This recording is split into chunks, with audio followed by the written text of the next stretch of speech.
les personnes qui sont de la Belgique, ils peuvent mettre les doigts en l'air, la main en l'air. Vous pouvez vous lever même, vous pouvez vous lever. Nous allons voir pour le calendrier et les drapeaux. Voilà. Très bien la Belgique. Vous avez accueilli les visiteurs. Les personnes qui sont venues de l'Allemagne, ils peuvent aussi se lever. Voilà. Très bien fait. Et les personnes qui sont venues de la France, ils peuvent aussi se lever. Voilà la France. Voilà. C'est très bien fait. Ceux qui sont venus du Danemark, ils peuvent aussi se lever. Oh, ça c'est très bien. Ceux qui sont venus de la Suède. Voilà. Alors, nous allons commencer la conférence de presse. Nous avons plusieurs panélistes, mais on a peu de minutes pour tout et chacun, mais ils vont essayer de dire en bref ce qu'ils ont. Voilà, nous avons le premier, il s'appelle Pichou Eshomongo, il est de la diaspora plurielle. Il habite en France et il a fait une grande travail. Pichou a fait beaucoup de recherches sur le blocus humanitaire. Il est parti à Ouvira, il a des relais dans le Haut-Plateau et dans le Nord-Kivu. Il a fait beaucoup de rapports avec son organisation, bien sûr. Et notre ami aussi, il a un institut de recherche. Et voilà les noms encore, voilà, c'est l'institut de recherche qu'il a. Et plus spécialement, il est du Sud Kivu. Et précisément, il est d'Ouvira. C'est un ami, c'est un camarade, c'est un collègue en fait. Voilà. Et mon ami ici s'appelle Didier Baroumé. Il a fait aussi, il a une origine ici. Et il est aussi de Bukavu. Et il vient de Il a fait beaucoup de recherches sur la gouvernance. Est-ce qu'il va nous parler sur la gouvernance chaotique en République démocratique du Congo? Nous avons aussi notre ami de longue date, Maître Bernard Menga.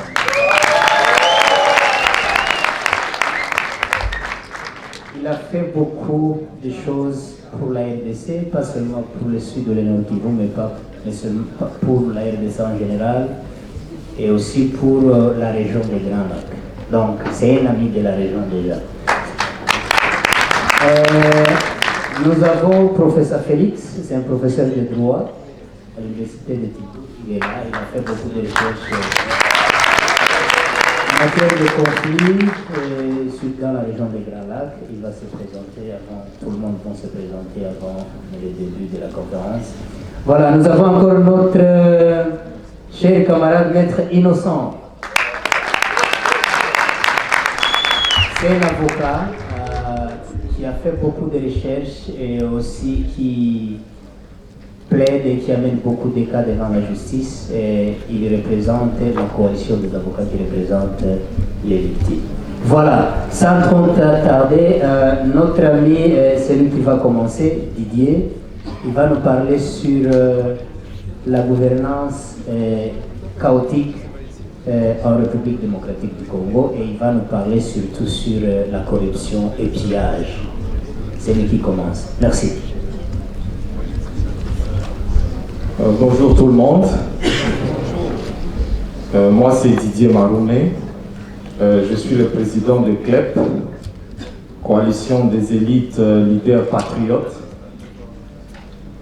Et aujourd'hui, c'est un réel plaisir de partager avec vous la gouvernance chaotique du régime de Tshisekedi.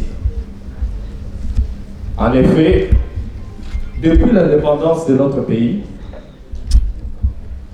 on n'a pas connu un président ou un gouvernement aussi chaotique que celui que nous avons aujourd'hui. Je vais commencer par juste des indicateurs simples. Vous savez, Mobutu est parti, il a laissé une dette pour le pays d'environ 10 milliards, comme ça. Kabila a été au pouvoir, mais la dette extérieure de la République démocratique du Congo était près de 3 milliards, 4 milliards, comme ça. Aujourd'hui, chers amis, nous sommes à plus de 10 milliards de dettes. La gouvernance, on se demande si ceux qui sont au sommet de l'État, s'ils ont un cerveau, s'ils ont une politique, évidemment, c'est terrible. Pour qu'on parle d'un pays, il y a des piliers. Le premier pilier pour une gouvernance, c'est la sécurité. La sécurité, et vous êtes censé savoir que dans notre pays, il n'y a aucune institution qui fonctionne normalement. La sécurité, le président lui-même parle d'une armée de clochards. Le premier citoyen parle d'une armée de clochards. C'est terrible, chers amis. On n'a jamais vu une telle médiocrité. Donc cette gouvernance de Tshisekedi est caractérisée par une faiblesse institutionnelle généralisée. Il n'y a pas d'institution. Les institutions ne fonctionnent presque pas. La corruption, aussitôt qu'il a pris le pouvoir, nous avons eu des scandales incroyables qu'on n'a jamais vus depuis l'histoire du monde. On voit des détournements. Le premier détournement, ils ont commencé avec le projet, ils ont appelé,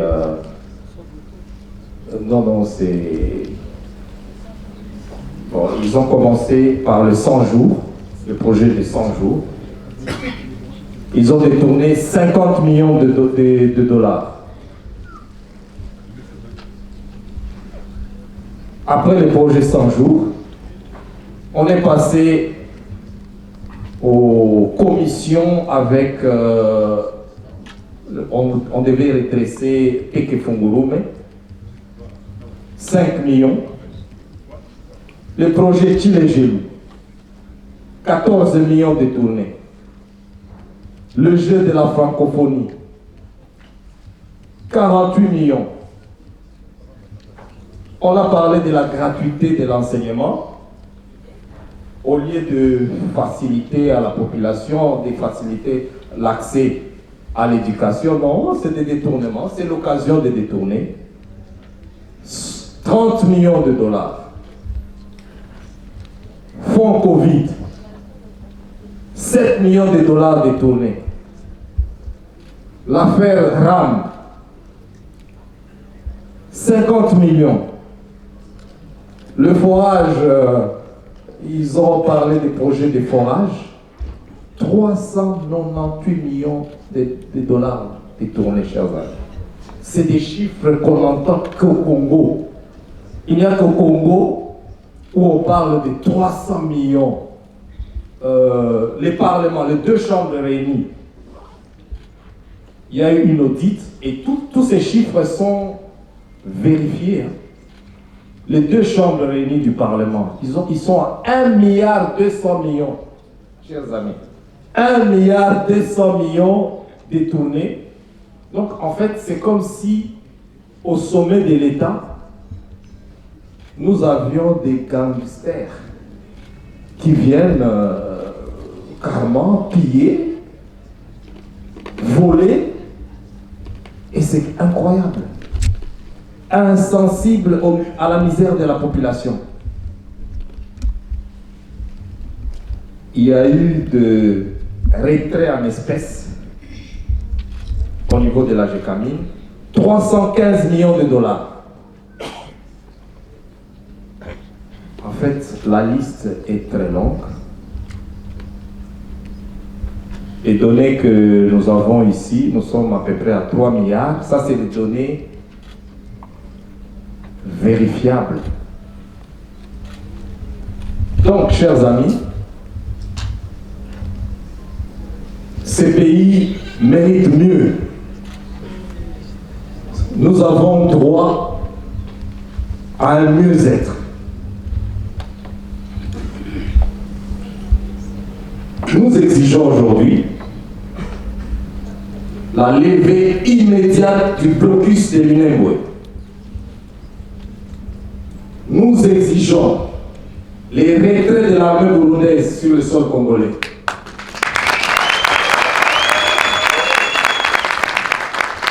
Nous exigeons aujourd'hui la fin des bombardements des civils avec des drones. Nous demandons la poursuite de ces criminels commandants et que sais-je encore, FARDC, Maïmaï, Wazalendo, FDLR. Nous exigeons la poursuite de ces criminels. Chers amis,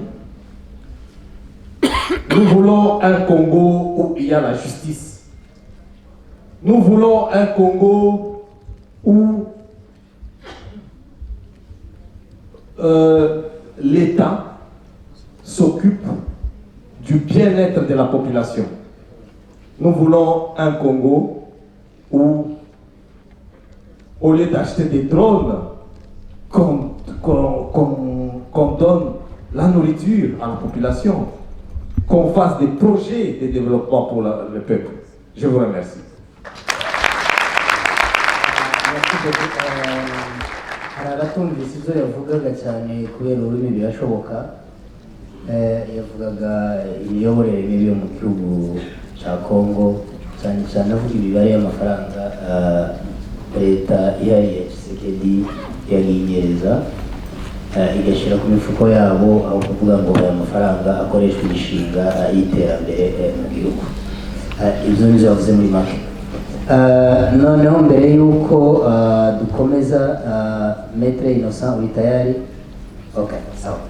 Reka hari ibyo yarimo akora n'itumanaho hariya, reka duhereze mugenzi wacu. Nous allons donner notre ami ici, Fabien.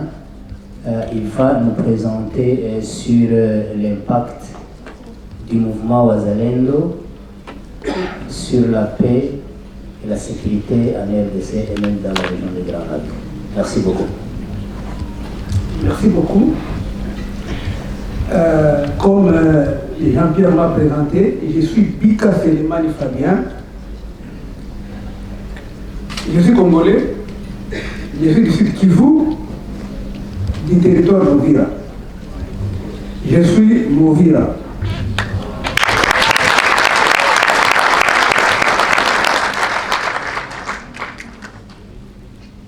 Il est prévu pour moi de prendre la parole devant les gens pour exposer l'économie des recherches que nous faisons au quotidien sur la région des Grands Lacs et particulièrement la région de l'Est de la République démocratique du Congo. Il m'a été demandé de parler en bref sur le mouvement de Wazalendo, sur les conséquences de ce mouvement en République démocratique du Congo et dans toute la région des Grands Lacs. Comme nous avons peu de temps, on va y aller directement. Le Wazalendo, c'est un mot en français. Donc Swahili, donc Mozalendo c'est en Swahili bien sûr, mais en français c'est patriote. Mais en Swahili, on appelle Mozalendo, mais s'ils sont nombreux, on les appelle les Wazalendo. L'histoire de Wazalendo remonte un peu plus haut, depuis la première guerre en République démocratique du Congo en 1996, quand il y a la guerre au Burundi, quand il y a la guerre au Rwanda, c'est après qu'il y a la guerre aussi au Congo en 1996 avec l'AFD. Lorsque l'AFD arrive, il y a des groupes, au départ on les appelait les groupes d'autodéfense, qui se disaient qu'ils vont protéger la population, ils vont protéger la terre contre l'avancée de l'armée de l'AFDL à l'époque. C'est là où le concept récent de Maï Maï a commencé, dans la région, à partir de 1996. Ce concept-là a évolué. Lorsque l'AFDL est allé jusqu'à Kinshasa, mais derrière lui, il y avait beaucoup de groupes armés locaux, c'est-à-dire des Congolais. Il y avait aussi des groupes armés étrangers qui étaient partout là où l'AFDL passait. Il y avait les rebelles burundais, ils étaient au Congo, ils étaient des groupes armés. Il y avait les rebelles du Rwanda, ils étaient au Congo. En Ouganda, il y avait des rebelles aussi, ils étaient au Congo. Mais au fur et à mesure que le pouvoir se succédé au Congo, le gouvernement qui a été mis en place essayait d'une manière ou d'une autre comment éradiquer le phénomène des groupes armés. Mais ça n'a pas été possible. L'histoire la plus récente que je parlerai, c'était en 2016. Tellement qu'il y avait beaucoup de groupes armés à l'est de la RDC et particulièrement au Sud-Kivu, dans les moyens hauts plateaux de Fizi, Itombwe et Uvira. Ceux qui connaissent la région, ils connaissent. Il y avait l'activisme accentué des groupes armés, avec comme conséquence les tueries, les pillages, les viols, le vol, le razzia de bétail, la destruction des écoles, des infrastructures de base, je dirais. Ce sont ces groupes armés-là qui étaient à la base de tout ça. Le gouvernement à l'époque essayait de combattre les groupes armés, mais le gouvernement présentait une inefficacité notoire. Lorsque le président Tshisekedi arrive au pouvoir en 2018, il trouve que cette situation, elle est là. Au lieu de fournir des efforts pour mettre fin, il fait ce qu'il lui paie, avec les moyens qu'il avait, pour essayer, ne fût-ce que de pacifier la région. Il va créer en 2021 un service public qu'on appelle Programme de désarmement, démobilisation, relèvement communautaire et stabilisation, au mois de juillet. Ce programme avec quel travail ou fait quel travail? C'est pour faire la démobilisation de tous les groupes armés qui sont là-bas, à l'est particulièrement, parce que c'est là où est la concentration de groupes armés. Ce programme-là, il les met en place, malheureusement, il ne donne pas les moyens à ce programme pour faire la démobilisation. L'ordonnance qui crée cette structure, à son article 1er, il dit clairement que toutes les forces ou les ex-combattants, une fois démobilisés, ils ne peuvent pas rentrer dans la police, dans le service de sécurité ou dans l'armée. Ils doivent rentrer dans la vie civile, dans leur communauté respective. Ça, c'est ce qui a été dit en 2011 en créant les PDSS. Avec l'évolution de la situation sécuritaire à l'est du pays, la défaillance de l'appareil sécuritaire par le gouvernement, au début de l'année 2022, le président Tshisekedi, à travers ses ministres et ses députés, ils ont basculé, ils ont changé les cartes. Tous les groupes armés, les Maï Maï, qui étaient combattus par le gouvernement il y a quelque temps, se sont vus être mobilisés, cette fois-ci, pour combattre aux côtés du gouvernement. Je vais rappeler ici que ces groupes armés ne sont autres que des civils qui n'ont pas pour la plupart la notion sur le maniement des armes. Ils sont des civils, mais le gouvernement les mobilise, il les arme pour combattre à leur côté contre, je dis soi-disant, les agresseurs, le Rwanda, principalement. Les gens que tout le monde connaît comme Maï Maï, comme... il y a beaucoup de noms qui se disaient là-bas à l'est du pays, qui les caractérisaient les gens, les forces négatives. Tout ce monde-là a été mobilisé par le gouvernement congolais pour faire le chemin avec lui. Et c'est là qu'il y a eu les concepts qui étaient nés au Congo, qui est venu au Congo de VDP. Il s'appelait au départ les volontaires pour la défense de la patrie. Il s'appelle VDP ou volontaires pour la défense de la patrie parce que c'est l'OE, il protège la terre. Il protège la terre. Mais tout le temps, moi je me suis toujours demandé qui pouvait prendre la terre, le mettre sur la tête et l'amener quelque part, je ne sais pas. Mais le gouvernement les a utilisés, le gouvernement les a armés, les a donné des moyens. Après, le gouvernement congolais a institué encore un autre corps au sein de FARDC qu'il a appelé la réserve de l'armée de la défense. La loi dit clairement qu'on ne pouvait pas quitter du groupe armé vers la rade ou la réserve de l'armée de la défense sans passer par la démobilisation. On doit nécessairement passer par la démobilisation. Là, on est citoyen libre. Volontairement maintenant, on peut décider d'aller maintenant rejoindre les corps de la réserve de la défense si, bien entendu, on remplit les critères. Mais ce n'est pas ce qui a été fait contre la loi. On a dit, il n'y a pas d'ordonnance, il n'y a pas de loi, il n'y a pas de décret, il n'y a rien qui institue ça. Mais avec le discours populiste, on a pu déjà transiter des groupes armés vers le VDP et de là vers les Ouazalendo. Aujourd'hui, on appelle Mouzalendo toute personne qui se dit qu'il protège la terre et qui, dans son discours, particulièrement, il dit qu'il combat les Tutsis. Quand vous venez avec un tel discours, à l'est du pays, c'est là que je suis, c'est là que je parle, quand on est à l'est du pays, quand on fait avec le discours de combattre les Tutsis, de combattre les Rwandais, parce qu'on pense que c'est eux qui sont le problème du pays, parce qu'on pense que c'est eux qui sont le problème du pays, on a tendance d'être acclamé par le gouvernement de Kinshasa.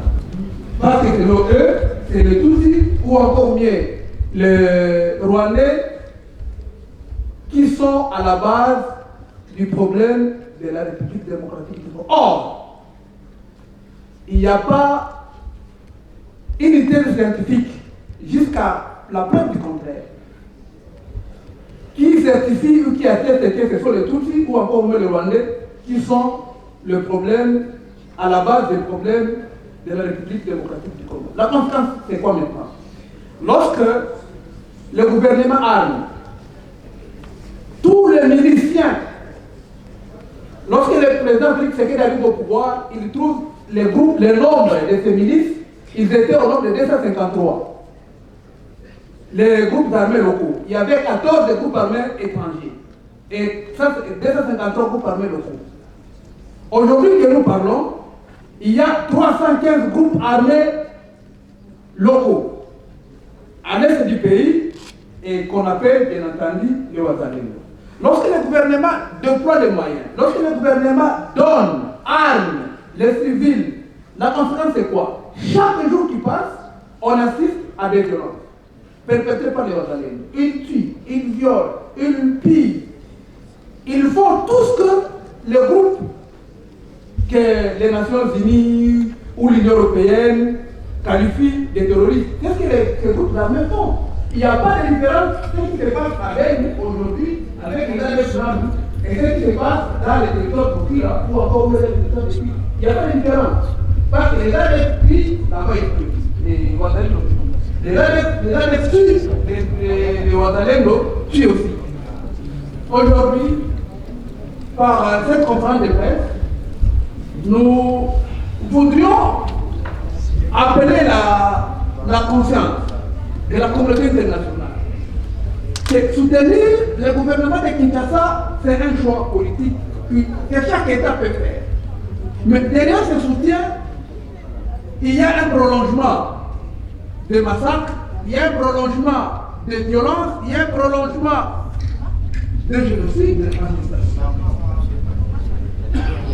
temps de faire un choix, de soutenir les coureurs de Kinshasa, tout en sachant qu'en le faisant, c'est d'une manière ou d'une autre implicitement participer à tuer, à voler, à violer la population de l'Est du pays. Les Ouazalendo, ce qu'ils font aujourd'hui, ça sera encore pire dans 5 ans, ça sera encore pire dans 10 ans, si jamais cette histoire ne se stoppe pas. Et pour nous, c'est la force que nous avons aujourd'hui en tant que société civile de dénoncer que le monde sache que les groupes armés qui sont couverts par l'armée burundaise, par l'armée congolaise, ils tuent, ils violent. Et dans la région des Grands Lacs, l'histoire nous renseigne, si nous allons au Burundi, ils ont une milice qu'on appelle Mbonerakouré. Les rapports sont publiés chaque jour, les PV de Mbonerakouré. Parce que c'est une milice qui travaille sous couvert du gouvernement burundais. C'est presque la même, c'est pas la même chose, mais c'est presque la même chose avec les Ouazalendo. Ils disent qu'ils protègent la terre, mais ça n'a rien de protection des terres. Ça n'a rien de protection des populations. Parce qu'ils tuent, ils violent. Ils font complètement le contraire de ce qu'ils disent. Donc c'est pour nous l'occasion ici, présente à ce stade, d'appeler encore la communauté internationale de faire encore plus d'efforts pour mettre fin à cette nébuleuse de Ouazalendo. J'ai dit. Merci pour ce bref exposé. Avuze muri make ukuntu Ouazalendo bavutse bariya bantu ko bavutse n'ukuntu leta yabitabaje mu gihe yereranije inshingano zo kurinda abaturage, ariko cyane cyane mu madokumenti y'ingengabitekerezo yo kwica abatutsi bizanye iyo discours icyo gihe barakwakira nk'umuzalendo. Muri make avuze ko gufasha leta ya Congo ifite abo bantu mu nzego z'umutekano niko gufasha cyangwa gushyigikira politike y'ubwicanyi cyangwa la génocide yica abatutsi. Merci pour ce que vous avez fait. Pardon, vous venez de dire. Alors, nous avons aussi une exposé qui va suivre, qui va être faite par professeur Félix. Mais avant ça, Innocent Desigliaio va projeter un peu des images. Bien sûr, je vous préviens que... Difficile évidemment de suivre avec le caractère atroce des images qui sont projetées. Et peut-être qu'on doit penser à la sensibilité de ce qu'on peut montrer dans une salle comme celle-ci, et on devrait s'en excluer aussi. Mais cela étant, nous allons témoigner de différentes façons. Je disais donc que la vidéo déjà parle en soi de ce que je suis engagé à analyser comme chercheur depuis au moins quelques années, mais les vidéos vous montrent des acteurs individuels qui font des discours, ainsi de suite. C'est ma tâche, généralement, comme chercheur, c'est de mettre un sens à cela, mais surtout d'analyser le phénomène de ces discours et de situer ces discours dans la société. Donc, je disais dans la parole avec la vidéo, l'introduction, que j'ai fait beaucoup de choses, je suis ravi de partager. C'est important aussi de dire au-delà de voir la vidéo, et aussi de faire surtout en cherchant à comprendre ce qui se passe. En essayant de faire un peu le sens, de tracer ces discours dans le temps et dans l'espace, on remarque au niveau théorique, comme chercheur, que le discours de haine, en fait, n'est pas un phénomène nouveau. Ça existe, pas seulement que dans nos sociétés, pas seulement au Congo, pas seulement que dans les Grands Lacs. Les gens ont fait beaucoup de choses sur les discours de haine pendant le génocide et avant le génocide au Rwanda. Mais dans d'autres contextes aussi, il y a des discours de haine, vous les trouvez aujourd'hui chez des gens qui utilisent les réseaux sociaux, il y en a un peu partout. Il y a des discours de haine. Mais depuis que nous avons les réseaux sociaux, avec les messages faciles, la facilité à transmettre les messages, mais aussi des vidéos, tout le reste, c'est devenu un phénomène encore plus difficile un peu à capter. Parce que le discours, c'est la parole, mais c'est une parole qui crée des réalités, mais aussi des communautés. Par exemple, avec les réseaux sociaux, quelqu'un qui est à Bruxelles peut créer une communauté avec quelqu'un qui est à Minembwe, à Beni, aux États-Unis, à Seattle, et il existe des communautés virtuelles qui ne sont qu'unies que par un message qu'ils véhiculent, souvent des fois qui est un message de discours de haine. Et les réseaux sociaux, évidemment, facilitent cela en rendant facile. Avant, il fallait aller à la radio, télévision, ce qui coûtait beaucoup, ainsi de suite. Il y avait un accès limité. Mais aujourd'hui, cela a été, comme on dit souvent, démocratisé, que cette démocratie porte des dangers. Les réseaux sociaux sont un peu partout. En fait, je n'ai pas fait la remarque, je sais que vous venez de beaucoup de pays, certains ont réoublié la langue nationale, le congolais qui est le français, mais du coup j'ai fait des notes en anglais, probablement c'est la voie que certains d'entre vous suivre, qui ne peuvent pas suivre en français. Et donc, cela je l'ai passé déjà, donc je parlais de cela, que le discours des haines crée des communautés virtuelles qui sont unies par le discours et le message qu'ils portent, en facilitant la transmission de ces messages.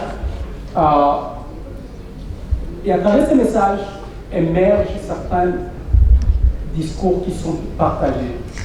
Comme vous l'avez vu, il y a une personne qui parle, qu'elle soit Bitapira, qu'elle soit Ekenge, ainsi de suite, elle parle individuellement, mais des fois, quand vous suivez ce que certains acteurs disent et répètent, c'est des messages qui ont été créés par d'autres.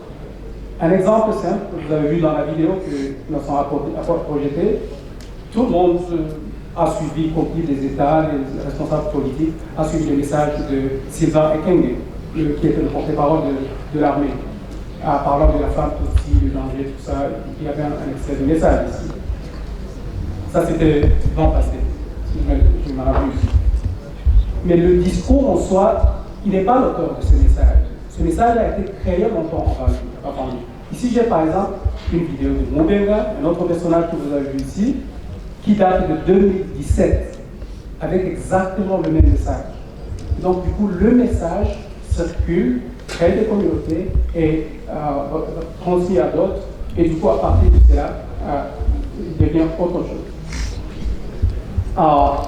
Et ce message qui devient un peu partie d'un discours partagé, crée des communautés virtuelles qui essaient de s'expliquer à leur façon ce qui le véhicule, la réalité. Et du coup, à travers cette communauté virtuelle, je suis en train de vous dire ce que vous connaissez dans la pratique, il est facile de porter un discours quand on se sait supporté par d'autres, en communauté avec d'autres, qu'on ne pouvait le faire sans ces offres-là. Et c'est ça le danger un peu des réseaux sociaux. Alors, quelqu'un qui détestait les gens, il va encore s'exprimer plus quand il sait qu'il est partie d'une communauté qui déteste aussi ces gens, notamment. Il y a des sources, dans les contenus, quand je parlais des sources et de contenu, et je suis conscient du temps ici, beaucoup de messages, et surtout dans le contexte congolais, il y a beaucoup de sortes de discours de haine. On sait que dans le passé, par exemple, il y a eu un discours de haine contre les K-Israéliens à un certain moment, et vice-versa. Il y en a d'autres communautés qui souffrent. En fait, en 2016, j'ai écrit un article sur la victimisation en RDC quand je regardais toutes les communautés qui souffrent. La gouvernance, je crois que c'était même votre propos sur la gouvernance en RDC, la gouvernance est telle que beaucoup de gens, toutes les personnes qui vivent en RDC, souffrent. Et la particularité des communautés, surtout Tutsi du Sud-Kivu, le Banyamuleke du Sud-Kivu, Tutsi du Nord-Kivu, et aussi de plus en plus EMA, depuis un certain temps d'ailleurs, quelques années, c'est qu'il y a aussi, et surtout pour les communautés Tutsi et Banyamuleke, cette mise en question de l'appartenance nationale qui est unique, que d'autres communautés, auxquelles d'autres communautés ne font pas face. La mise en question de l'appartenance nationale. Ils n'appartiennent pas au Congo, ils ne sont pas congolais. Et ce discours un peu puise ses sources dans un passé colonial, dans la façon dont l'histoire a été écrite, mais aussi a été actée, les gouvernances, les structures qui ont été mises en place pendant la colonisation, et les dynamiques, les discours racialistes qui a été porté par les pouvoirs coloniaux et l'appartenance qui appartient, qui n'appartient pas à tel endroit, authentique ou non authentique, ainsi de suite. Et cela était hérité de la colonisation et aussi des gouvernements par après les ont utilisés pour leurs propres intérêts. Et du coup, on analyse pas ces messages qui viennent du passé colonial, mais aussi qui sont actés dans le présent. Et quand la façon dont on les a analysés, en 2022, on a appliqué un article sur les discours de haine, et qui portait sur l'analyse de ce que vous recevez dans votre téléphone avant. Vous recevez toutes les vidéos circulées, et le report, c'est une analyse de contenu, traduit en anglais, il faut que je le dise en anglais, pas en français. Et on analyse le contenu, mais aussi des messages, surtout Twitter aujourd'hui, ou X maintenant, c'est une plateforme très utilisée aussi par les réseaux congolais. Il y a des messages WhatsApp, il y a YouTube, il y a Twitter et d'autres plateformes pour beaucoup de discours de haine, notamment ce qu'on a pu voir et qui est sur YouTube, qui était condensé de beaucoup de messages. Vous confronté à une crise de nature ethnique. Ceci a été déjà projeté, donc du coup je vais passer. Et le contenu des messages, vous l'avez entendu dans la vidéo. Notamment, on analyse peut-être plus sur le Sud Kivu et le Nord Kivu. Et vous aurez toujours des messages dans beaucoup de vidéos qui circulent, pas qu'une personne qui vous dise il n'y a pas de Tutsis au Congo. Il y a beaucoup de trucs que vous trouvez, beaucoup de vidéos, beaucoup d'acteurs qui disent ça. Les Banyamulenge ne sont pas congolais. Et par contre, ces gens-là, qui ne sont pas congolais, ont l'ambition de venir au Congo, d'occuper les territoires des autochtones, mon prédécesseur l'a mentionné, et évidemment, depuis beaucoup d'années déjà, on parle de Imatousi. On vous dit que ce sont des tueurs, ils sont manipulateurs, ils sont infiltrés. Il y a même des vidéos, compris très récentes, du chef de l'État qui parle des infiltrés. Les infiltrés, dans l'armée, chef de l'État. On parle de manifestation. Et il y a aussi des acteurs politiques. Par exemple, la vidéo que vous voyez, je n'aurai pas le temps de les. Ça, c'est des vidéos que je n'ai pas le temps de. Ça, c'est Martin Fayou, qui est un acteur politique de l'opposition, pas du pouvoir. Je vous dis, les Banyamulenge n'existaient pas. C'est une vidéo. Il faut se méfier de tout type. Il faut se méfier. C'est le même principe, Oscar, le père Fidi, qui fait que lorsque vous épousez aujourd'hui une femme, tout il faut faire attention. Oui, il faut faire attention parce que on vous donne une femme, mais vous allez recevoir un membre de la famille, un cousin, un neveu qui viendra chez vous, De la famille de de la femme.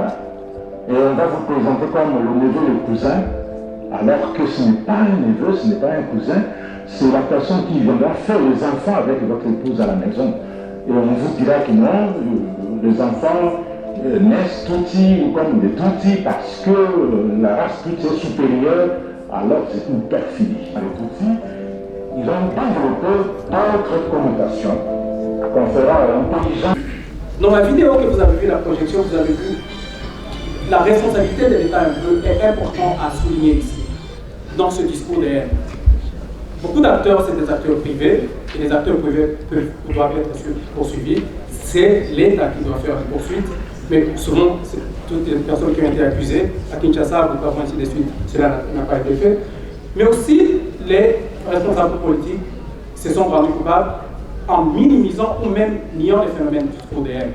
Nous avons des vidéos ici que j'aurais pu jouer avec des porte-parole du gouvernement qui disent qu'il n'y a pas de discours de haine en RDC.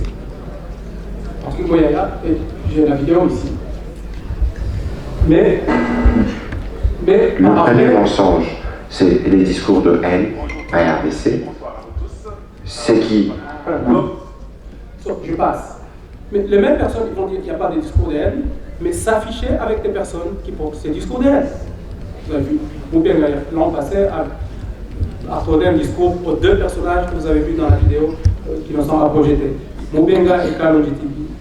Ces deux parlent carrément de faire des guerres pires, de tuer des Banyamulenge, des Tutsis congolais, ainsi de suite. mais le pouvoir leur accorde l'espace. Pour finir, donc, que doit-on faire? Vous pouvez lire vous-même. Je crois toujours que, surtout dans un espace comme celui-ci, avec une diaspora plurielle, il y a beaucoup de gens évidemment qui viennent de ces communautés, mais on est ensemble avec d'autres communautés.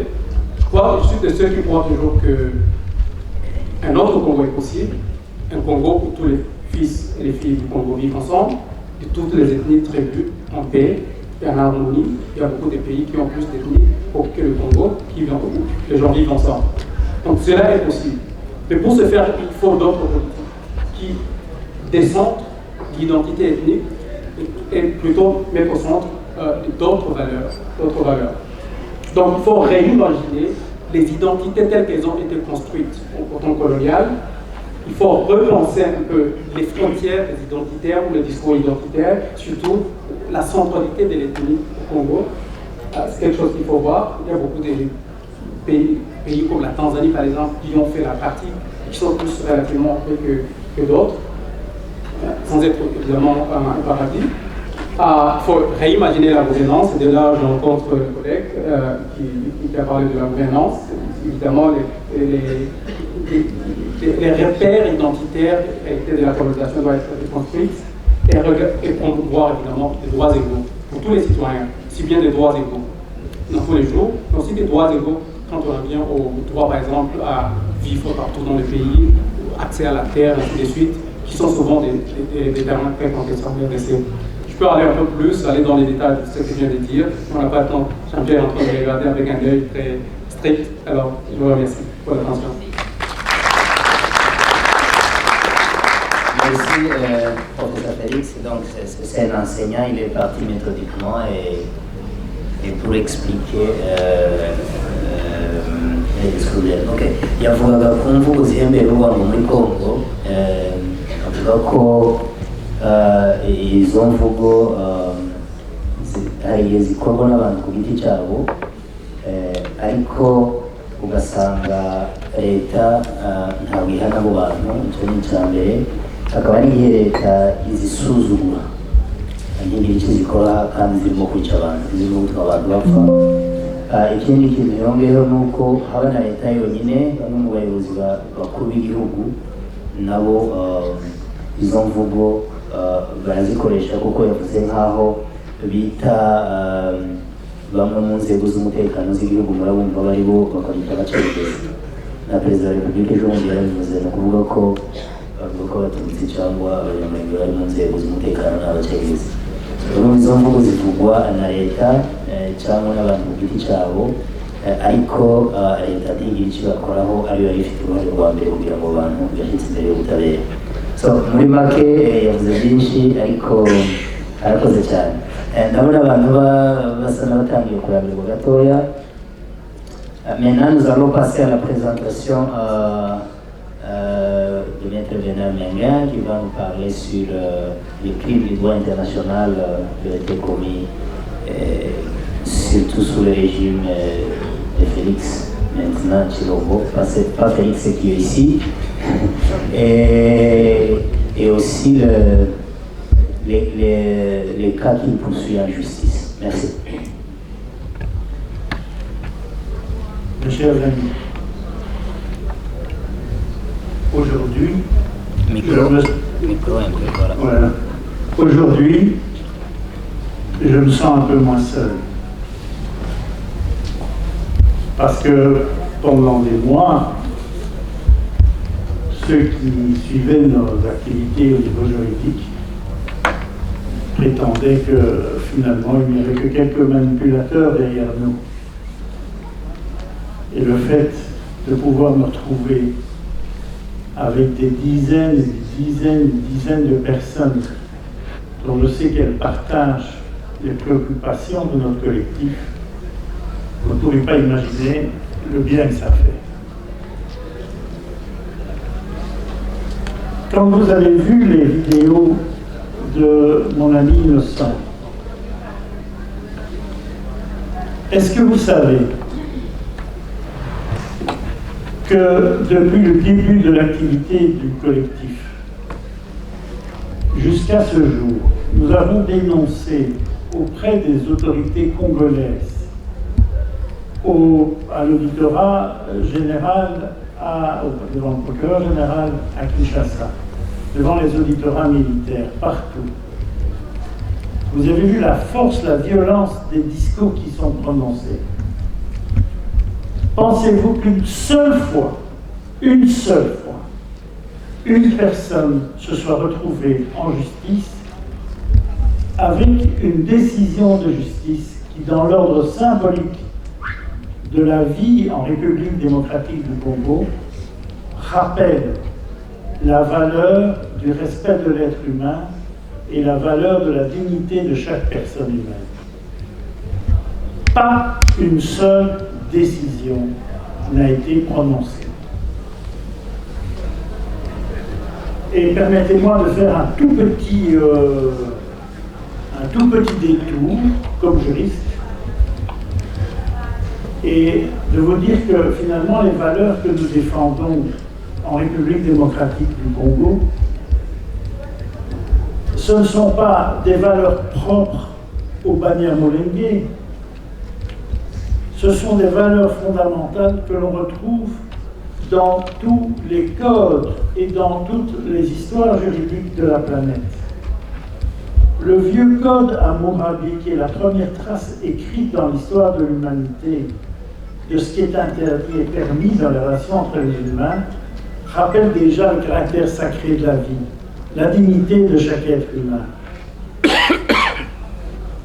Si je vous dis ça, c'est parce qu'au fond, travaillant depuis de nombreuses années maintenant, j'en arrive à me dire que la question de la haine du Tutsi, telle qu'elle a pris du Banyamulenge, et puis qui s'est répandue dans d'autres communautés aujourd'hui, si elle a pris une telle ampleur ces dernières années, beaucoup plus grande que les années antérieures, c'est sans doute parce que l'appareil d'État soutient directement ou indirectement ces discours de haine et ces politiques pré-génocidaires, voire d'épuration ethnique. Au début, j'étais prudent dans le propos que je tenais, mais avançant dans l'analyse des événements, j'en arrive vraiment à remettre cela en cause. On vous a expliqué tout à l'heure que le phénomène des Wazalendo ou des groupes armés, l'intégration ou l'accord implicite à l'action violente des groupes armés en l'habillant d'un discours de patriotisme, mais tous ces discours visant toujours la même communauté, pose problème. Il n'y a pas de discours de haine anti-groupe de M. Tshisekedi, et je suis content. Je suis content qu'on ne s'attaque pas à sa communauté, mais qu'il regarde ce qui se fait par rapport à une autre communauté à l'Est. Alors, avançant dans ce travail, je voudrais vous dire que ce phénomène de soutien a pris une ampleur que n'importe quel observateur doit se dire que si on continue à jouer avec le feu, un jour ou l'autre, ça risque d'exploser. On a autorisé les milices privées, on les a armées, nous avons les preuves. J'ai encore reçu il y a quelques jours des vidéos de fraternisation entre les milices Codeco et les FARDC à l'occasion de l'attaque du village de Boulé où plusieurs dizaines de Emma, personnes civiles, ont été tuées. Après les événements qui sont produits à Goma, un certain nombre de miliciens FDLR ont commencé à être entendus, et je suis toujours prudent, je tiens à le dire, parce que quelqu'un qui se livre après un combat peut peut-être tenir un discours favorable à la personne qui l'accueille. Donc on fait un travail énorme pour essayer d'éviter le discours de flatterie et de trouver un discours en profondeur. Mais quand même, aujourd'hui, je suis quand même arrivé à la conviction que le discours était quand même qu'on allait éradiquer les Tutsis de l'Est du Congo, qu'on allait aller même un peu plus loin, franchir les frontières et abattre un régime d'un pays voisin. Et dans ce discours, les éléments que l'on cite et les surarmements présents posent vraiment problème. Nous avons d'ores et déjà la preuve des modes de livraison d'armes entre des groupes comme les FDLR et les Wazalendo et les FARDC au niveau local et provincial, et nous commençons à avancer et à réarticuler ça au niveau national. Et ce récit m'impressionne comme avocat. Pourquoi? Travaillant depuis 30 ans dans la région des Grands Lacs et vraiment attaché au respect de chaque communauté, qu'on soit Hutu, Nandé, Bashi, Banyamulenge, nous sommes tous des êtres humains et a priori égaux en droit et en devoir dans notre passage sur Terre. Mais j'ai lu beaucoup de dossiers et tout d'un coup, dans le cadre d'un dossier, j'ai découvert que les personnes liées à des anciens milieux génocidaires au Rwanda étaient présentes dans l'environnement de M. Tshisekedi à Kinshasa. Et je ne vais pas me dérober devant vous, et je vais vous dire ce qu'il en est. C'est ainsi qu'il y a dans un de mes dossiers, et je vous parle avec l'autorisation de mes clients, un trio. Et moi, je ne me suis pas rendu compte, en fait, historiquement, quand j'ai fait mes analyses de l'existence de ce trio. Mais il y a un certain M. Kao Mandungu, conseiller spécial du chef de l'État, qui est un ami intime, historiquement, de Fabien Singaye. Fabien Singaye est le beau-fils du financier du génocide. Il a joué un rôle d'espion pour le régime Habyarimana dans les années 90 en Suisse. Il est expulsé de Suisse.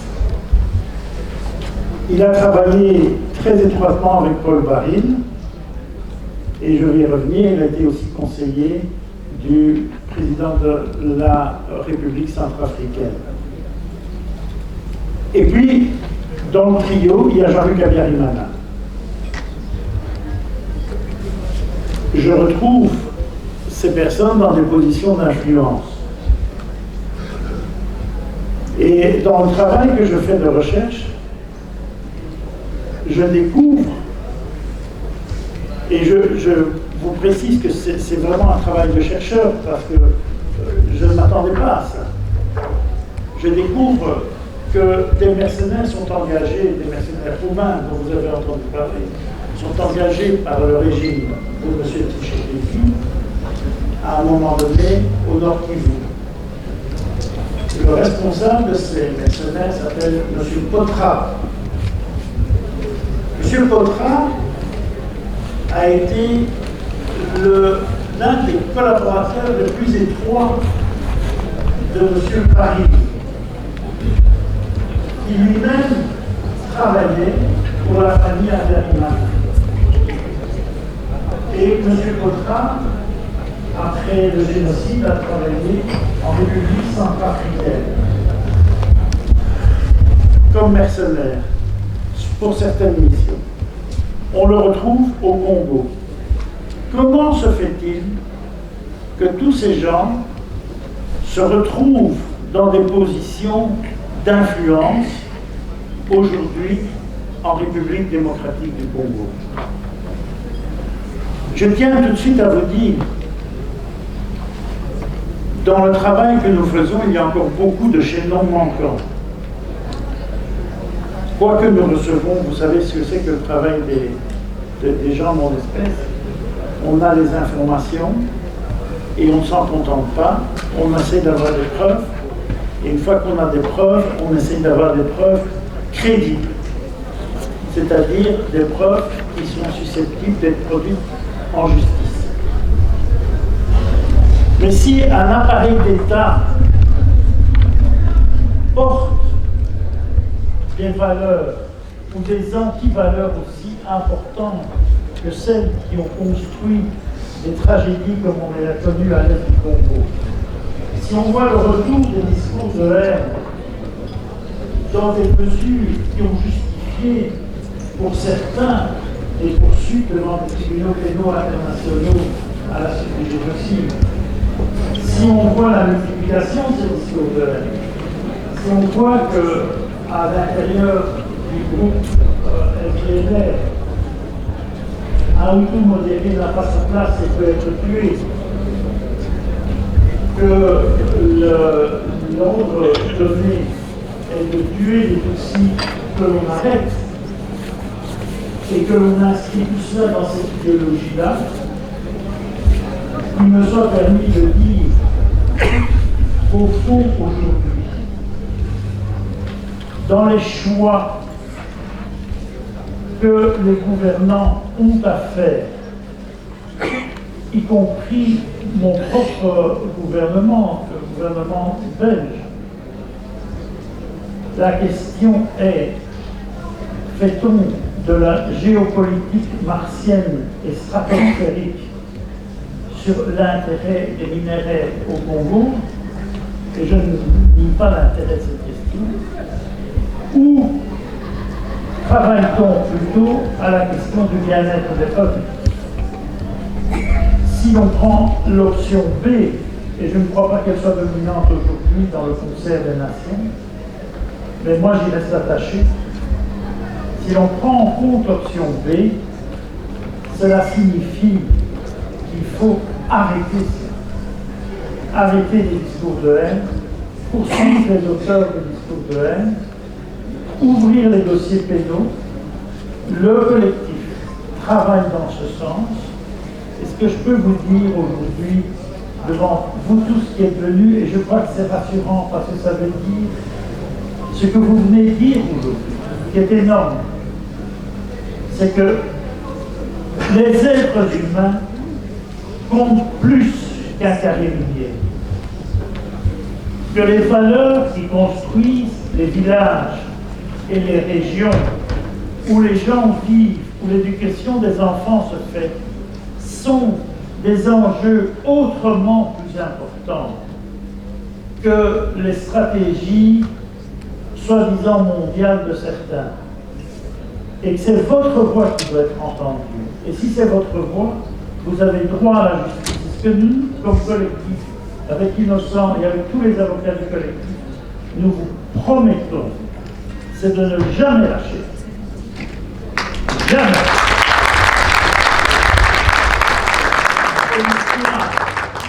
L'histoire que l'on regarde nous a enseigné que même si on s'en va de la terre, il y aura toujours une main d'un juste pour reprendre le combat, le poursuivre et l'achever. Donc, partez d'ici ce soir en ayant confiance dans vos forces. Les épreuves sont considérables parce que les égoïsmes, les haines sont incroyables. Mais ce que nous avons, nous, comme force intérieure, inaltérable, plus dure que les plus grandes mines d'or du monde, notre force, c'est notre désir de justice, notre désir de bien-être, le fait que nous sommes tous ensemble pour le faire, et que derrière cela, si l'un tombe, d'autres reprendront le combat. Merci.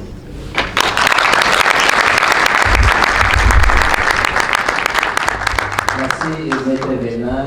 Vous êtes toujours actif et militant actif, et un avocat et des cahiers. Ce que vous faites vous le faites avec professionnalisme et aussi, et vous affichez aussi votre soutien. Il y a des avocats qui font du travail à cause de l'émigration, mais vous le faites aussi, il y a un soutien. Et ça, c'est très bien. La communauté et les gens qui sont ici sont tous reconnaissants. Voilà. Maître Bernard yavuze urugendo akora cyane cyane mu karere kubera imanza akurikirana. Icyo yavuze kimwe gikuru ni uko mu manza akurikirana ndetse yabiherewe n'uburenganzira bwo kubivuga kuko yasanze hariho ubufatanye bw'abakoze jenoside yakorewe abatutsi mu Rwanda na leta ya Congo, cyane cyane abagura intwaro n'abarekita ba mercenaires, mu kuvuga hariho aho bihuriye n'ibiba muri Congo. Arangije avuga ko ntimucike intege, ubumwe bwanyu nimudacika intege muzatsinda uru rugamba muri murakoze cyane. Maintenant, on a été un peu assis quelques temps avant que Pichou nous présente. C'est une présentation seulement de 10 minutes sur la situation humanitaire dans le Haut-Plateau. Est-ce qu'on peut se mettre debout quelques minutes seulement? Il faut un peu relaxer un peu.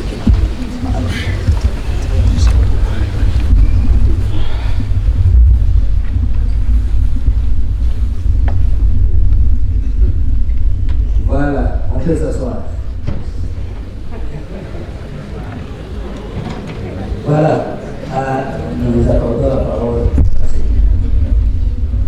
Merci Jean-Pierre, merci à tout le monde. Je commence d'abord par saluer les intervenants, parce que l'articulation de la programmation de la journée était tellement bien faite, et j'ai plus grand chose à dire, parce que moi j'avais prévu aussi des résumés, des relater un petit peu, revenir un peu sur le contexte et tout, ça vaut plus la peine. Et je n'ai pas envie de faire les chiffres. J'en ai. Dans 20 mois, il y a 500 000, il y a 8 millions de déplacés. Derrière ces chiffres-là, c'est des humains. Donc je pense qu'on doit parler plutôt des humains, des gens qui souffrent, qui vivent, qui ont besoin d'une assistance. Et aujourd'hui, on a du mal à apporter cette assistance-là. Donc voilà, moi je suis Pichu Chomongo, je viens de la France. En tout cas au Congo, je suis de Maïdombe. C'est plus vers l'ouest, donc le nord de la forêt équatoriale. Je suis président de la diaspora plurielle, qui est une organisation, en tout cas associative. Hein. Donc, voilà, et je fais partie aussi du consortium international des droits humains au Congo. Nous avons créé, donnez-moi peut-être une minute pour expliquer un peu le consortium. C'est en fait en 2025, au mois de décembre, j'étais à Goma. Quand il y a eu bombardement à Kamanyola. Il y a une forte population de Kamanyola qui s'est déplacée pour aller se réfugier au Rwanda. Ils étaient dans un camp à Nyarushishi. Certains connaissent dans le sud qui est ouvert, qui vont Gravum et tout. Donc, je ne connais pas trop le terme, mais c'était à Kamembe, donc Nyarushishi.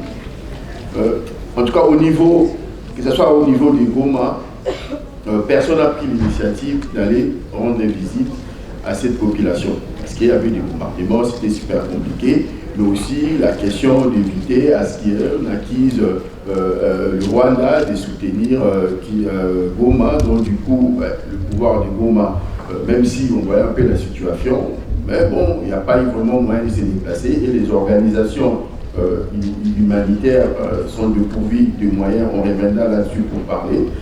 Et avec un confrère, Jean-Paul, nous avons pris l'idée, moi je dis, mais comment ça se fait qu'à Nyarushishi, il y a nos compatriotes qui sont là-bas, ils ont fui des bombardements.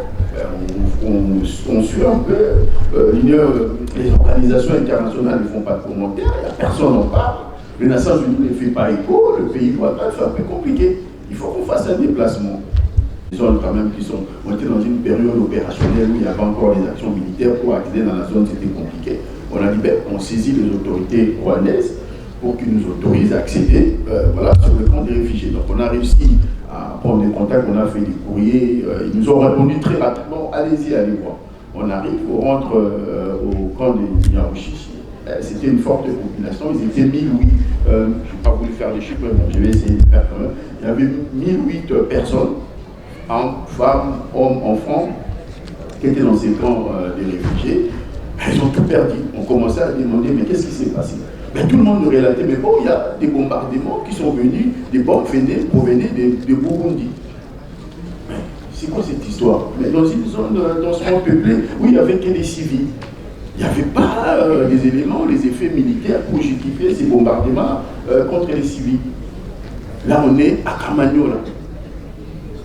On commence à échanger avec... Ah oui, mais il y avait une partie des bombardements provenaient, en tout cas de la partie Lufungi, là où il y avait le Lufungi. Ouais, Lufungi, il y avait le Wazalendo et le FARDC. Donc, ils ont tenu la population en tenaille. Le Burundi, on bombardait à partir de Burundi, c'était le militaire burundais qui bombardait. À Lufungi, c'était le FARDC avec... le Wazalendo, et le Wazalendo faisait ce travail-là d'exaction ciblée. Je dis, mais tout le monde a vu, tout le monde est au courant, qu'est-ce qu'on fait? Il faut qu'on retourne, on nous dit, il y avait des dégâts, et puis il faut qu'on rentre. On décide de rentrer à Kamanyola, c'était compliqué le premier jour, on dit, non, une zone militaire, on ne peut pas vous laisser, non, il faut qu'on y aille. On a fait tout ce qu'il fallait pour qu'on puisse accéder, on accède, on arrive, toute la zone bombardée, c'est des zones où il n'y avait que des civils. On commence à s'interroger. Mais qu'est-ce qui s'est passé? 2 jours après, on était à Ouvira. Non, on était à Kamanyola. Ouvira venait de tomber. Bon, il faut qu'on traverse pour aller voir. Donc on a pris les risques nous-mêmes. Il y avait encore des crépitements de balles, mais il fallait y aller. On a décidé d'y aller. Moi qui suis venu, j'étais de la France, j'arrive et tout, on arrive comme ça, on défend. On pensait que ça allait être facile pour rentrer. On a eu du mal, on a perdu 2-3 jours. On arrive à Ouvira. À Ouvira, il n'y avait rien. Parce que la veille, la ville venait de tomber. Tout le monde était encore à la maison et tout. On n'avait pas à manger, il n'y a rien du tout. On a dit, le lendemain, il faut qu'on commence à aller questionner. Parce que déjà, tout ce qu'on a entendu à Kamanyola, au camp des Nyarushishi, on nous parlait déjà des exactions et tout, on attend un peu beaucoup, il faut qu'on y aille. Et à ce moment-là, on commençait à aller voir comment la population vivait leurs ressentis et tout. Et tout le monde a compris qu'il y a des gens qui sont venus des Goma, qui sont là, qui veulent interroger et tout, et on voit des mamans qui commencent à venir échanger avec nous et tout. Mais ce qui m'a choqué, en fait, je suis retrouvé avec une dame où on l'a coupé ses seins.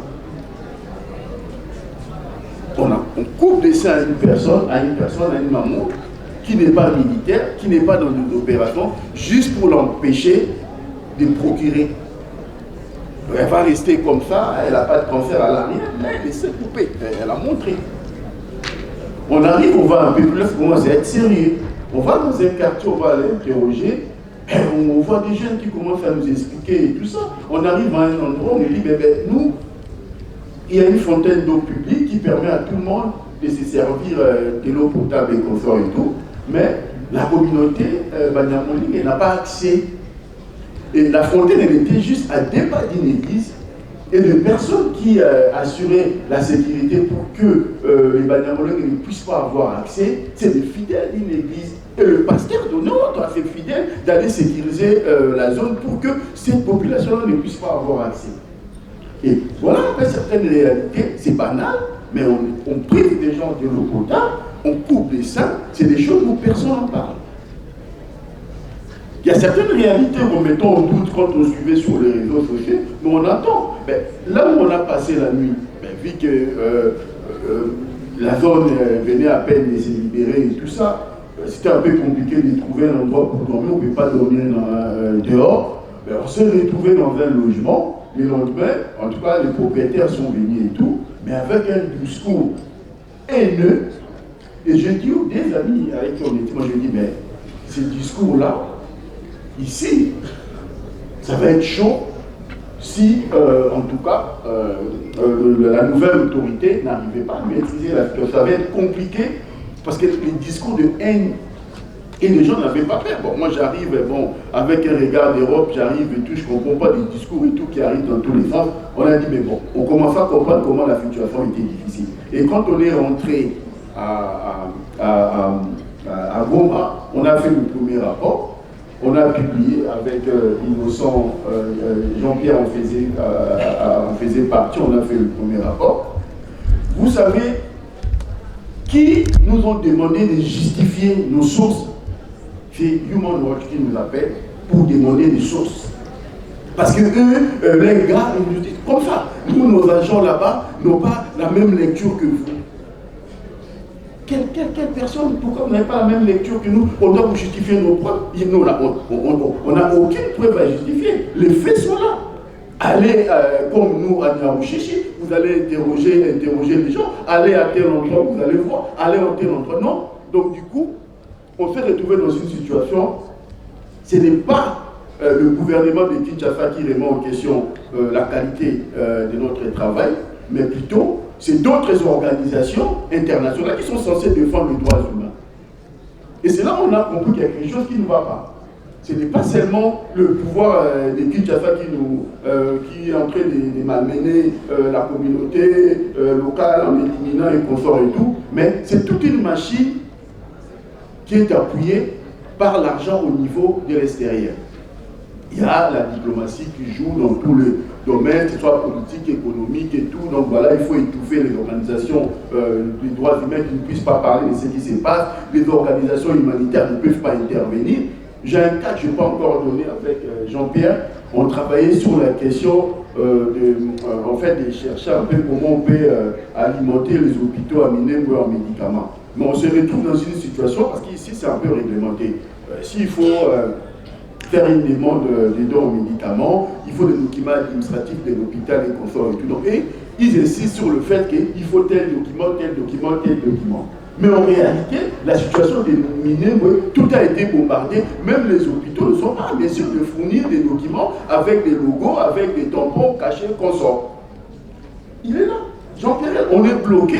On se dit, mais comment ça? Mais j'essaie d'expliquer la situation. Mais vous avez les vidéos, regardez, tel. Non, il faut ça, ça, ça, ça. S'il n'y a pas ça, il n'y aura pas d'aide. Donc, il y a une situation humanitaire qui est catastrophique. La responsabilité de chacun est essentielle. Moi, j'ai aimé, parce que notre ami Fabien a abordé la question du Wazalendo et tout. Moi, j'ai eu l'occasion de le rencontrer à Luvungi, voilà, quelques Wazalendo et tout. Mais si vous regardez ces personnes-là, est-ce qu'ils sont vraiment patriotes? Est-ce qu'ils sont vraiment natifs? J'en sais rien. J'en sais rien. Est-ce qu'ils ne sont pas venus de quelque part d'ailleurs? Ils se déguisent en Wazalendo parce que c'est plus facile pour cacher les identités inconscientes. L'implication de l'armée burundaise, on en parle peut-être peu. L'implication des services de renseignement burundais pour contrôler la situation et tout, on en parle peut-être peu. Mais moi, c'est la population qui nous a rencontrés en disant que les bombardements venaient des Bujumbura. Pour quelle raison? Pour quelle finalité? Créer une situation de chaos. Et nous, maintenant, la responsabilité qui nous incombe aujourd'hui, c'est de dire qu'est-ce qu'on peut apporter comme solution. Il n'y a pas de médicaments. Il y a un blocus humanitaire. Oui, à l'est de la République, que ce soit au nord ici, Kivu, il y a un blocus humanitaire. Mais il y a un blocus humanitaire particulier dans la zone de Minembwe, où tout est bloqué, les accès, le véhicule, les camions ne peuvent pas. On s'est posé la question avec Jean-Pierre, comment acheminer le médicament, même si on arrive à avoir le médicament jusqu'à Bukavu. Comment doit-on faire pour que le médicament arrive jusqu'à la destination? On commence à réfléchir, ben bon voilà, on va faire ceci, les gens vont porter, les gens vont faire... Donc, la situation, elle est compliquée, elle est catastrophique, elle est très préoccupante. Il y a des choses que vous n'imaginez pas. Et prenez conscience, je sais, vous avez peut-être plus d'informations, vous avez forcément une personne, ou vous avez forcément un membre de la famille qui est là-bas, ou une situation, soit des victimes et consorts et tout ça. Donc, mobilisons-nous. Il n'y a rien. Les gens n'ont pas l'argent. Et l'argent, même si les gens n'ont pas l'argent, les gens ils demandent, quand vous demandez qu'est-ce que vous voulez, les gens ne demandent pas qu'on lui donne à manger, les gens ne demandent pas qu'on lui donne des vêtements et consorts, ils veulent la paix. Ils veulent la paix. Et sortez dans le discours de résilience. Parce que la résilience renferme les gens. On accepte la situation, on oublie, on est comme ça et tout, on ne se rétablit pas. On fait avec nous. Parlons du rétablissement. On doit se réveiller. L'avantage qu'il y a ici, ce qui est présent ici, c'est la diversité culturelle qui incarne le Congo. Il y a une personne qui vient de l'Ouest, telle vient de tel point. Et c'est ça les Congo. Les Congo appartiennent à personne. Dans l'histoire du Congo aussi, il faut rappeler un peu. Le commun de Congo, on va dire que c'était des ou je ne sais pas, je ne sais pas. Est-ce que doit-on continuer aujourd'hui à parler de frontières coloniales? Avant, réfléchissons un petit peu, avant que le Congo arrive, le Rwanda, le Burundi, les Comores et tout l'Ouganda, les gens vivent ensemble. L'Angola, les Congo-Brazzaville, le Gabon et tout ça, les gens étaient bien. Mais pourquoi la question dans le monde où il y a Frontalier, où les Kassai, parce qu'on parle, des fois quand on parle de l'origine, des fois les gens disent que c'est l'origine Louba est venue des Malanges en Angola. Et ça dérange personne. Mais quand on parle de Congo, l'originalité de la communauté Congo, les gens qui disent mais l'air ancêtre sur le peuple, le royaume et tout ça, c'était en Angola. Ça ne dérange personne. Donc on a tous quelque part un parcours. Au Congo, il n'y a pas que des Bantous, il y a des Soudanais, il y a des Nilotiques. La forêt équatoriale, nous qui partageons la forêt équatoriale, il y a des Pygmées. Nous sommes pas des Bantous, nous sommes des Soudanais. On est venus d'ailleurs. Donc il y a plusieurs thèmes. Et c'est ça qui constitue la diversité. On pense que tous les Congolais, il y a des Bantous, non, c'est faux. Donc chacun doit défendre son identité. On est venu de quelque part. Peut-être que la 4e, 5e génération, oui, on de la 4e génération. Qui c'est qui a été le premier au Congo? Personne ne sait. Donc sentez-vous Congolais, nous sommes des Congolais et continuons à mobiliser. Donc c'est ça. Personne n'a le monopole de dire qu'il est mieux que il est Congolais plus que l'autre. Non. Est-ce que la Constitution elle est claire? Il n'y a que la Constitution qui peut définir une. Et d'ailleurs, même si la Constitution le dit, la Constitution est écrite par des gens avec des sentiments, avec des intérêts égoïstes ici et là, avec la logique de discriminer ou de séparer aussi. Parce que quand on fait une loi, par principe, on regarde les intérêts, est-ce que ça m'avantage ou pas. Donc on a l'esprit où on fait, nous, peut-être nous les Noirs ou Africains, je ne sais pas, on a cette idée-là, chaque fois la première des choses, on va penser à protéger tel. Donc on est tous des Congolais, la question humanitaire, il y a tout est à faire. Il y a un blocus bancaire aujourd'hui, c'est compliqué d'opérer économiquement. Même si tu as besoin de faire une action, c'est difficile parce qu'en fait, quand tu dis que moi je pars au Congo pour aller te faire telle action, tout le monde te regarde à travers. Donc tu es obligé de passer par le Rwanda. Oui, je vais faire au Rwanda, je vais faire ceci et par la suite ça va passer. Donc quand tu dis que oui, mais ça va aller comment? Mais ça va aller, mais là-bas c'est compliqué. Mais c'est compliqué comment? Donc est-ce que vous voulez aider? Derrière cette complication, il y a des gens qui vivent. Il y a des gens qui n'ont pas accès aux soins. Il y a des fonctionnaires qui sont là, qui ne sont pas payés depuis des mois et depuis des années. Ils vivent comment?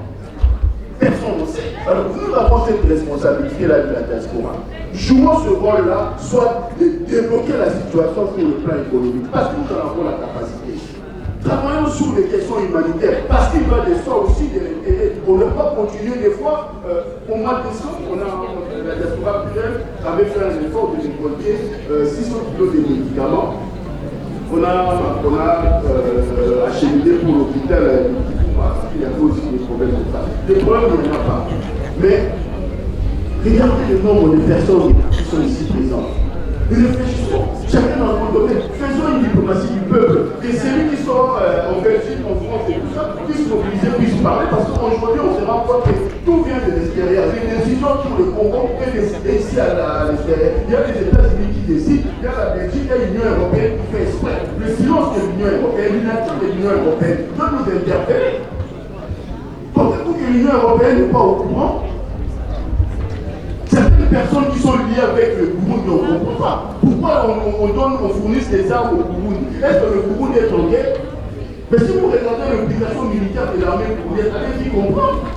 Il y a une responsabilité. Donc nous allons continuer à mobiliser.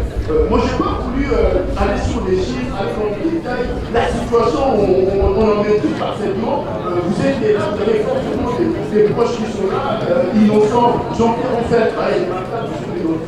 Nous sommes présents à travers nos rapports, on essaie de voir, on essaie de convoquer notre organisateur. Aujourd'hui, certaines organisations internationales qui ne parlaient pas.